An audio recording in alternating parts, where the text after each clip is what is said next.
When you're new to AI engineering, you probably just default to picking the newest LLM from the biggest provider. That must be the best one, right? Not necessarily. In late 2025, we've got dozens of different LLMs to choose from, and each one has distinct strengths. Some are great at coding, others excel at math, and some are specifically built for running on your own infrastructure. Today, I want to walk you through how to actually pick the right model for your use case. We'll cover what makes these models different from each other, the current landscape of options, and most importantly, a framework for deciding which one to use when.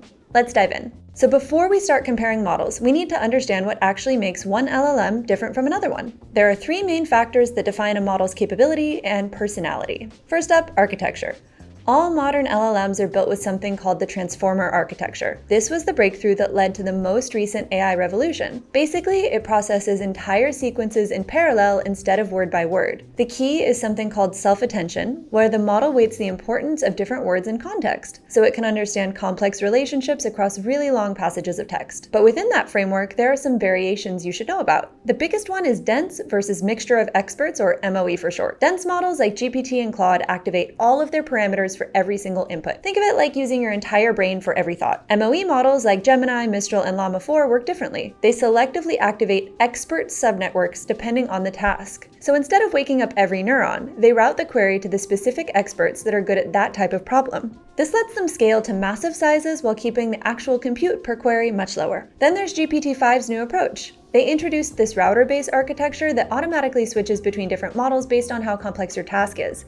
So simple queries get handled by a fast model, and tough problems get routed to the deep reasoning model. DeepSeek has another approach to queries of different complexity. DeepSeek trains strong base models, then uses large-scale preference optimization to favor explicit, multi-step reasoning. Most releases expose a reasoning endpoint, i.e. more steps for hard problems, and a faster light endpoint with lower latency for general chat. Another big difference is context windows. This is basically how much text the model can remember at once. We're seeing everything from 128,000 tokens on the low end all the way up to 10 million tokens for Llama 4 Scout. Now, architecture tells you how the model processes information, but here's what really determines how it thinks and what it knows: training data. This is probably the biggest differentiator in what models excel at. For example, GPT-5 is trained on a massive, diverse mix of internet data, books, academic papers, and more. So it's a good generalist. It can talk about pretty much anything. Gemini, on the other hand, ingests trillions of text tokens, but also video frames and audio. That's why it has such strong native multimodal understanding. Claude has a heavy focus on curated, high-quality code and structured documents. That's part of why it's so good at technical precision and following complex instructions. Grok gets real-time access to the X platform data stream, so it's pulling in current, unfiltered perspectives on what's happening on Twitter right now. Llama 4 was trained on text, images, and Meta's social platforms, so you get this balanced capability across different modalities. DeepSeek blends broad web text with heavy code, math, and bilingual Chinese-English sources. The mix makes it strong on symbolic manipulation and competitive coding, while staying solid in general English use. But even with the same training data, two models can behave completely differently. That's because of what happens after the initial training, and this is the phase where models develop their actual personalities. Which leads us to the third factor: fine-tuning and alignment. This is basically the specialization phase that happens after initial training. There are a few different processes here. Supervised fine-tuning, or SFT, is where the model learns from curated instruction-response pairs. So you showed examples like, summarize this document, followed by an ideal summary. This teaches the model how to follow instructions and handle specific tasks. RLHF, reinforcement learning from human feedback, is where human reviewers rank multiple model outputs, and the model learns to prefer the highly rated responses. This is how you align the model's behavior with human values and preferences. We also have DPO, direct preference optimization, which is a newer, more stable alternative to RLHF. It optimizes directly on preference data without needing a separate reward model. It's faster, uses less compute, and it's being increasingly adopted in 2025. Different companies have very different alignment philosophies. Anthropic uses something called constitutional AI for Claude, which is where the model learns from a set of ethical principles. This makes Claude pretty cautious and safety-focused, sometimes overly so. OpenAI's approach with GPT-5 combines traditional RLHF with their new router system. The base models go through extensive human feedback loops focused on helpfulness and harmlessness. Then the router layer adds another level of alignment by selecting the appropriate model complexity. This dual-layer approach aims to balance capability with safety across different task types. On the other hand, XAI takes a totally different approach with Grok. Despite using 10 times more reinforcement learning compute than its competitors, they apply minimal content filtering. So you get a model that's heavily aligned through compute-intensive oral training, but with fewer restrictions on what it will discuss. It's more natural and unfiltered in its responses compared to Claude or GPT-5. DeepSeek's alignment stance targets correctness on math and logic and software tasks via preference-style optimization. It tends to be direct and not overly verbose. The point is, these alignment choices have a huge impact on how the model actually responds to you. Claude might refuse to say something that GPT-5 would answer, and Grok might give you an unfiltered take that the others wouldn't. Now, before we look deeper into specific models, there's one more thing that matters even more than architecture, training data, or alignment when it comes to making practical decisions for your projects, and most beginners completely overlook it. But first, here's something that trips up a lot of developers when they first start building with LLMs. You pick your model, you write your prompts, and then you realize, wait, how do I actually connect this thing to my database? Or my CRM? Or any of the other tools I need to interact with? This is where things usually get messy with different APIs and authentication methods, security concerns, the whole thing. It becomes a big integration nightmare, which is exactly why I've been using Storm MCP for my recent projects. And they're sponsoring this video. Here's the problem Storm solves.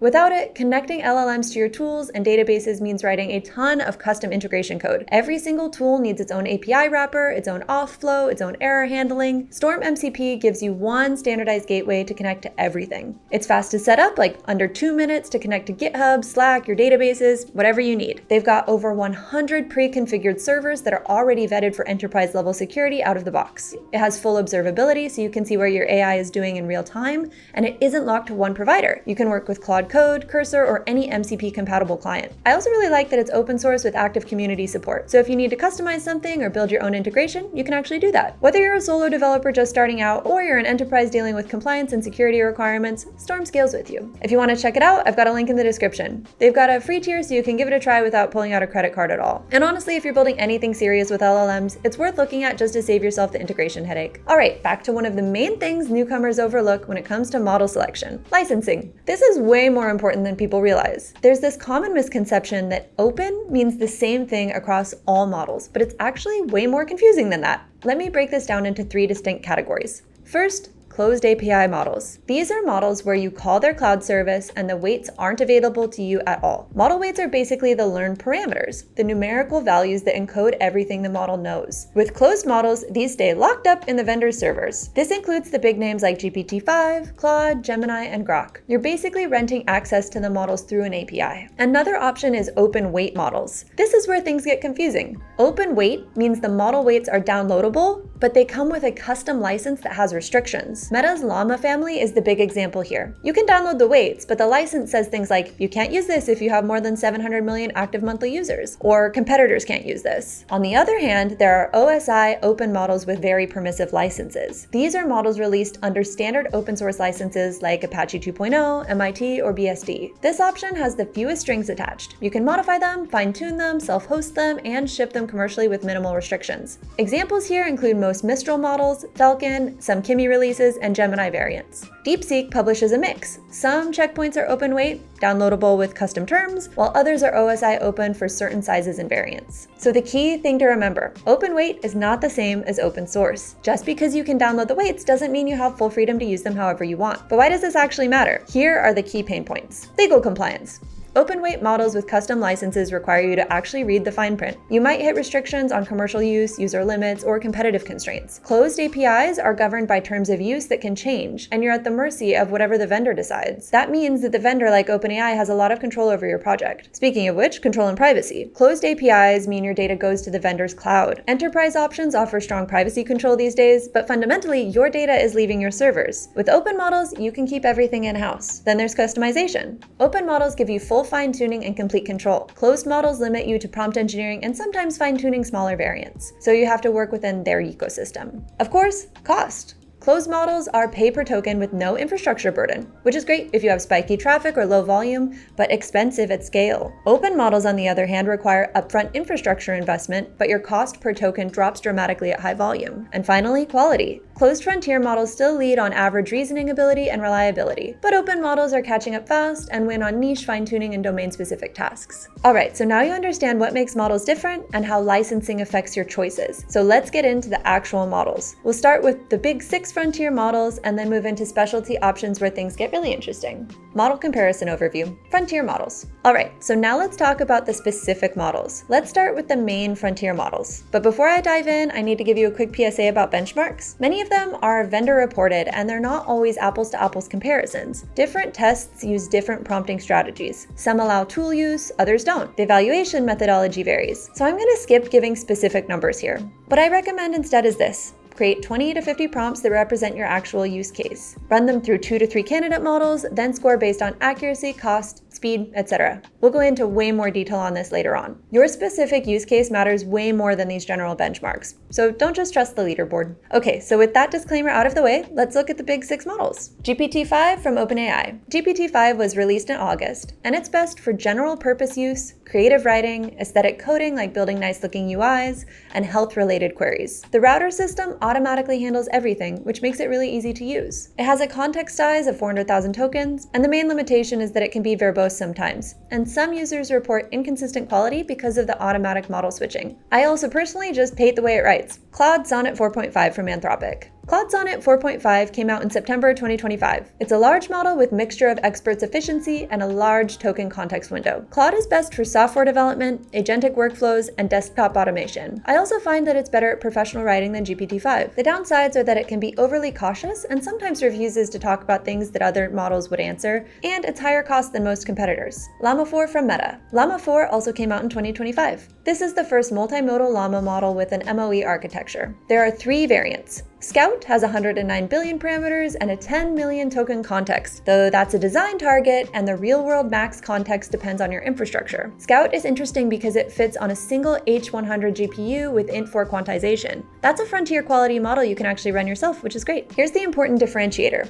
Llama 4 is open weight, but not OSI open. The license restricts use if you have more than 700 million active users, for example. So it's downloadable, but there are strings attached. Llama is best for on-prem deployment, enterprise solutions, and massive document processing with Scout's huge context. The limitation is that you need technical expertise to deploy it, and there are those license restrictions to be aware of. Grok 4 from xAI. Grok 4 from xAI launched in July 2025. It has around 500 billion parameters with a 2 million token context window for Grok 4 Fast. Grok is best for mathematical and scientific reasoning and for accessing real-time data from the X platform. The limitation, or advantage, is that it's less filtered than other models, which can be controversial depending on your use case. And right now, it's mainly integrated with the X platform. Grok 5 is supposed to launch at the end of 2025, and they're describing it as crushingly good, so we'll see. DeepSeek's latest reasoning first models arrived in 2025, pairing a slower, higher accuracy reasoning model for tough problems with a faster light model for everyday work. Context windows vary by release, typically in the hundreds of thousands of tokens on standard endpoints,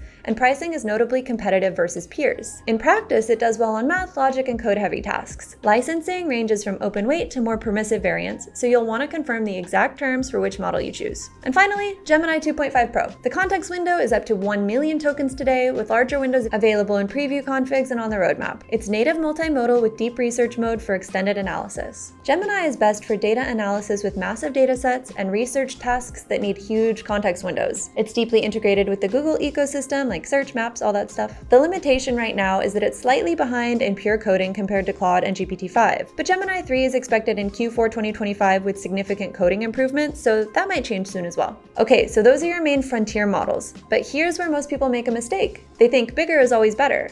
But sometimes the smartest move is to use a smaller specialized model that costs a fraction of the price. Let me show you what I mean. Model comparison overview, specialty models. So those are the big frontier models, but often the more interesting decisions happen with these smaller, more specialized models. Let's dig into those next. Mistral's lineup. Mistral is all about efficiency, and they claim you can get 90% of the performance at 10% of the cost. Mistral 3 Medium delivers near Claude Sonnet 3.7 performance at lower cost on just 4 GPUs, which is perfect for cost-effective production. Mistral Small 3.1 is a 24 billion parameter model with Apache 2.0 licensing, pushing 150 tokens a second for high-throughput applications like customer service bots. Cohere Command models. Cohere focuses on enterprise with strong compliance features. Command R Plus excels at citation-augmented Q&A with 128,000 context and multilingual support, ideal for enterprise chatbots needing reliable sources. Command A launched in March 2025 with 256,000 context and specialized version for reasoning, translation into 23 languages, and vision tasks. Moonshot Kimi. Kimi is the agentic specialist.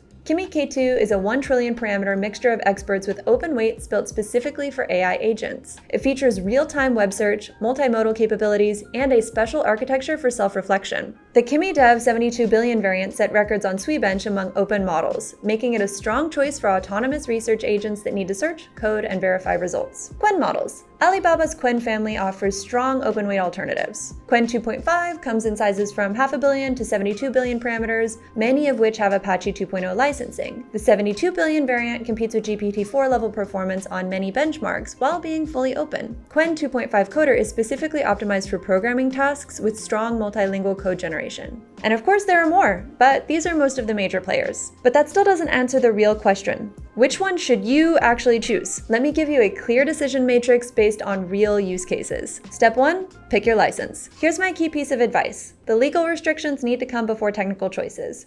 Pick the license first, and then pick the model. You can start by asking yourself these questions. Do you have customer PII or PHI? If yes, you need on-prem, open weight, or closed with special agreements. Do you need to fine-tune on proprietary data? If yes, you need open source like Mistral or Kimi, or open weight like Llama. Closed models won't give you the level of customization you need. Are you a small team that needs speed? If yes, just go with a closed API like GPT-5, Claude, Gemini, or DeepSeek. Get to production fast, validate your product market fit, and then revisit this decision later on. If you're operating at scale with budget constraints, you could do something like build a router where 80% of your queries go to open models and then 20% go to closed for the really hard stuff. This is how you can optimize cost while maintaining quality. Step 2, define your requirements. Okay, so once you've picked your license constraints, you can define your requirements by task complexity, the type of task, context needs, and deployment. Simple queries like FAQs and classifications can use Mistral Small or DeepSeek Fast. Medium complexity tasks like writing or basic coding can use Mistral Medium or GPT-5 in fast mode. Complex reasoning like math or research would benefit from Grok 4, GPT-5 reasoning mode, or DeepSeek reasoning mode. And agentic workflows will do well with Kimi K2 or Claude Sonnet 4.5. By context needs, if you need less than 128,000 tokens, any model works. If it's 128K to 1 million tokens, most of the frontier models can handle this. 1 to 2 million tokens, you'll need Gemini, Grok, or Llama Maverick, and so on. And finally, by deployment. If you want to use a cloud API, stick with GPT-5, Claude, Gemini, DeepSeek, or Grok. For self-hosted, go with Llama, Mistral, Kimi, or DeepSeek open weight where licensing fits your needs. And for edge or local models, you could do something like quantized Mistral 7 billion. And actually, finally, type of task. Like we discussed, some models excel at different types of tasks. Here's a quick lookup table for the most common scenarios. This table gives you a quick answer, but don't just pick based on this alone. Definitely don't skip the next step. Step 3, build an evaluation pipeline. Okay, so you've narrowed it down to 2 or 3 candidate models. Now it's time to put them to the test. Let's go over how to build an evaluation pipeline that'll give you the confidence you need in your model choice. Create your test set. First, don't trust public benchmarks alone. Public benchmarks like MMLU or Human Eval are useful for rough filtering, but they're not going to tell you how your model performs on your specific use case. Here's what you need to do instead. Create 20 to 50 prompts at a minimum that represent your actual use case. So if you're building a customer support bot, pull real support tickets. If you're doing code generation, use actual specs for your project. If you're summarizing documents, use real documents from your domain. You want examples that cover typical queries your system should handle well, edge cases, out-of-scope queries that your system shouldn't engage with, and common user mistakes like typos or unclear requests. Design your evaluation criteria. Now, don't just eyeball the results. You need structured evaluation criteria. Think about what makes a good response for your use case. This usually breaks down into a few key dimensions. Accuracy or factual consistency. Is this information correct? This is the most important metric for most applications. Quality or helpfulness. Does it actually solve the user's problem? A technically correct answer that doesn't help isn't useful. Format compliance. Does it follow your required output structure? If you need JSON, are you getting valid JSON, for example? And speed. How fast does it respond? This is more or less relevant for different applications. A super important step is to create a rubric with examples. So what does a response with a score of 4 out of 5 actually look like? What about a 2 out of 5? This is especially important if you're using AI judges or multiple human evaluators. Without clear rubrics, your scores won't be consistent or meaningful. Choose your evaluation methods. Now let's talk about how you actually score these responses. For simple, unambiguous tasks like multiple choice or data extraction, you can use exact match scoring. So basically like, did it output Paris when the answer is actually Paris? That would get a 1. Did it output France? That's a 0. You get the idea. For tasks with more flexibility, you have a few options. Lexical similarity measures how much the tokens overlap between the model output and a reference answer. Metrics like blue or rouge fall into this category. The problem is, you need comprehensive reference answers, and higher overlap doesn't always mean better quality. Semantic similarity is better for most use cases. This embeds both the model output and your reference answer and compares them using cosine similarity. Two texts can be lexically different but semantically close, like what's up and how are you. This doesn't require exact references and works well for flexible outputs. An increasingly common approach is to use AI judges. You use a strong model like GPT-5 or Claude 4.0 to evaluate the outputs from your candidate models. AI judges are fast, cheap compared to human evaluators, and they can work well without any reference data. They can address things like toxicity, hallucinations, and overall quality as well. And they correlate pretty strongly with human judgments. The key to making AI judges work is good prompting. Include the evaluation task, your criteria, your scoring criteria, and few-shot examples ideally. Few-shot works better than zero-shot in this case, so you'll want to show the judge what a good response looks like and what a bad one looks like. One thing to watch out for with AI judges is that they can be inconsistent. The same judge on the same input might give different scores. So set the temperature to 0 for more reproducibility, and consider running multiple evaluations and averaging the scores. One last thing, how many examples do you actually need in your test set? Most benchmarks use between 300 and 2,000 examples, so you can start with at least 100, but aim for 300 to 1,000 if you can afford it. The key is for your test set to be large enough to be reliable, but small enough to be practical. Okay, so now you've got rigorous evaluation results from your candidate models. The next step is to figure out the actual cost of running them at scale. So step 4. Calculate the total cost. For API models, the price is the number of input tokens times the input price, plus the number of output tokens times the output price, times your monthly volume.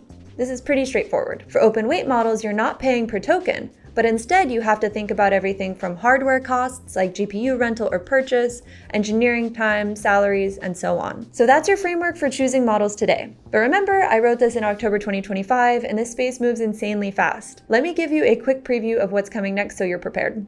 All right, so we've covered the current landscape, but this field moves super fast, so let me give you a quick look at what's coming in the next few months. Grok 5 is supposed to launch before the end of 2025. xAI is training it on Colossus 2, which is the world's first gigawatt-plus AI supercomputer. They're describing it as crushingly good and focusing on AGI capabilities, so we'll see. Gemini 3 is expected in Q4 2025. Early tests show significant improvements in coding tasks, which is where Gemini has been a bit behind Claude and GPT-5. Plus, it should have enhanced multimodal capabilities. And that wraps up our survey of the field.